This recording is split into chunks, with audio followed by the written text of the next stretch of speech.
Assalamualaikum warahmatullahi wabarakatuh. Halo teman-teman. Jadi pada video hari ini kita akan membahas secara umum sebuah materi yang berjudul sel. Nah, yang akan menemani kita hari ini dengan saya sendiri, Apriliana. Saya Nazar Ramadan. Saya Kartina. Saya Sinarti Satria. Mari kita saksikan.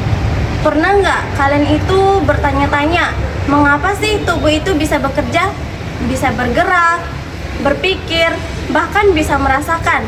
Nah, jawabannya itu terdapat pada sel, teman-teman. Jadi, sel itu adalah unit dasar atau unit terkecil yang membentuk organisme dalam tubuh manusia, baik itu yang bersel satu ataupun bersel banyak.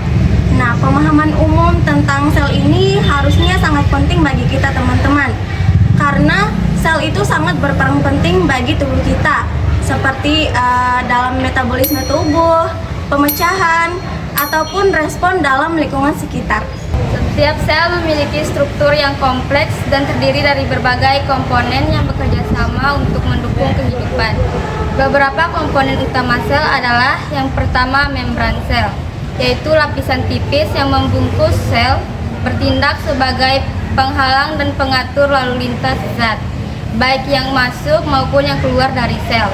Yang kedua, sitoplasma, yaitu cairan kental yang mengisi ruang di dalam sel dan menerapkan tempat berlangsungnya berbagai reaksi biokimia. Yang ketiga, nukleus atau inti sel, pusat kontrol yang berfungsi mengatur aktivitas sel melalui pengendalian ekspresi gen yang ada di dalam DNA. Fungsi sel dalam kehidupan. Sel memiliki berbagai fungsi esensial yang mendukung kelangsungan hidup organisme.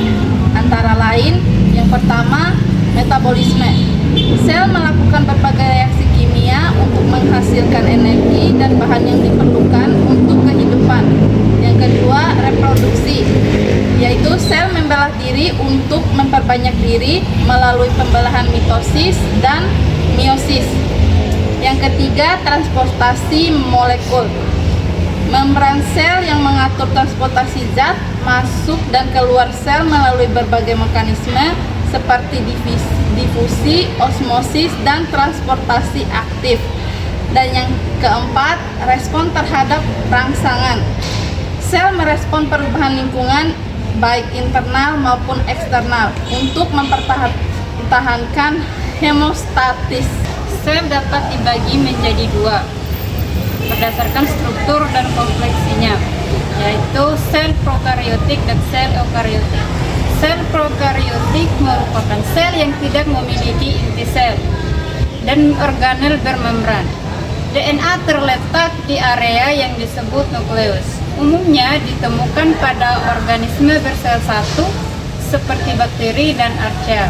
Strukturnya sederhana dan berukuran kecil.